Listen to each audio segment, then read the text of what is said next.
na ni former Congressman Mike Defensor ang investigasyon ng NBI sa alegasyon ng mga dati umanong Marines at bagmen ni Zaldico na nagdala sila ng mali-maletang pera sa mga politiko.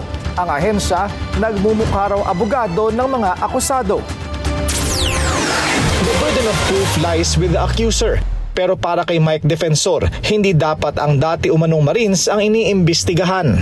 Hindi ba kayo nagtataka na yung NBI ang siyang nagiging defense lawyer ng mga akusado? Dapat yung ina-accuse o yung sinasabing involved doon sa tumanggap na pera, gumawa ng depensa sa sarili nila. Sa On Point ng Bilyonaryo News Channel, pinatotohanan naman ng dating mambabatas ang pahayag sa atin ni NBI Director Melvin Matibag na hindi lahat ng alleged 18 bagmen ay naka-assign kay Zaldico.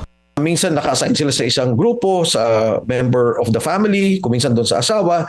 Pero sa delivery, lahat sila may involvement kasi nagkakaroon ng shifting eh. When I asked them, sabi ko, anong tingin niyo yung minimum delivery? Ang minimum mo namin, sir, mga 500 million. Maximum, mga 4 billion. And this is 3 times a week. And that's about 33 months kasi 2 taon. Sa panayam sa On Point nitong Lunes, sinabi rin ni Matibag na mayroon silang certification na never nagkasama sa pag-deliver si Nako at umano'y ex-marine na si Bernard Tube. Stand by the statement of the Marine who stated that mukhang mali yung timeline na pinagamitan ng air taxi PH. Muli, giniit ni Defensor ang suporta sa affidavit ng mga umano'y bagman.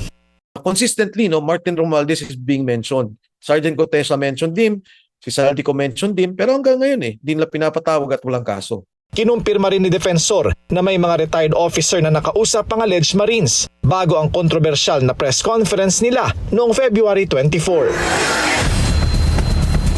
Ayon kay Defensor, nasa bansa pa ang dati ring Marine at whistleblower na si Orly Gutesa. Nanggaling daw ang impormasyon sa dati nitong mga komrad. Manatiling nakatutok sa Bilyonaryo News Channel, sumubaybay sa aming social media accounts at mag-subscribe sa aming YouTube channel para sa mga eksklusibong balita at storya.